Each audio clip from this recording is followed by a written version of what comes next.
નમસ્કાર દર્શક મિત્રો, હું શીતલ મહેતા ન્યૂઝ ઓફ કચ્છમાં આપનું સ્વાગત છે। જોઈએ આજના સમાચાર। બીએસએફ ને વિશ્વનું આધુનિક હબ બનાવવા સરકારની પ્રતિબદ્ધતા છે। કેન્દ્રીય ગૃહ રાજ્ય મંત્રીએ કચ્છના સિરક્રીક વિસ્તારની મુલાકાત લઈ જવાનોને બિરદાવ્યા। શ્રી નિત્યાનંદ રાય, માનનીય ગૃહ રાજ્ય મંત્રી, ભારત સરકાર 13/1/2026 ના રોજ બીઓપી ખાવડાની મુલાકાત લીધી અને સર ક્રીક વિસ્તારમાં નવા બનેલા 5 ઓપી ટાવર એટલે કે 1165, 1166, 1169 દાફા અને સમુદ્રનું ઉદ્ઘાટન કર્યું। તેમની સાથે અભિષેક પાઠક, આઈપીએસ, આઈજી, એફટીઆર, મુખ્ય પાલક બીએસએફ ગુજરાત પણ હતા।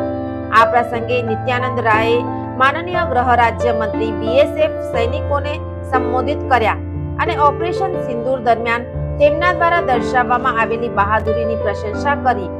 તેમણે આગામી 5 વર્ષમાં બીએસએફને વિશ્વના સૌથી આધુનિક બોર્ડર ગાર્ડિંગ ફોર્સમાં રૂપાંતરિત કરવાની ભારત સરકારની પ્રતિબદ્ધતા વ્યક્ત કરી।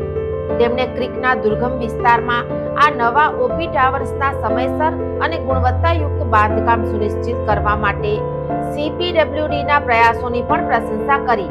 YS Rathod, DIG BSF Bhuj, Alok Shrivastava, superintendent engineer CPWD, Vikas Sunda, superintendent of police Kutch પશ્ચિમ, બીએસએફના વરિષ્ઠ અધિકારીઓ, એસડીએમ કચ્છ અને ઘણા નાગરિક મહાનુભાવો આ કાર્યક્રમ દરમિયાન હાજર રહ્યા હતા। દર્શક મિત્રો, આજે તારીખ 15 જાન્યુઆરી 2026 આ હતા આજના સમાચાર। આવતીકાલે ફરી મળીશું, ત્યાં સુધી મને રજા આપશો। નમસ્કાર।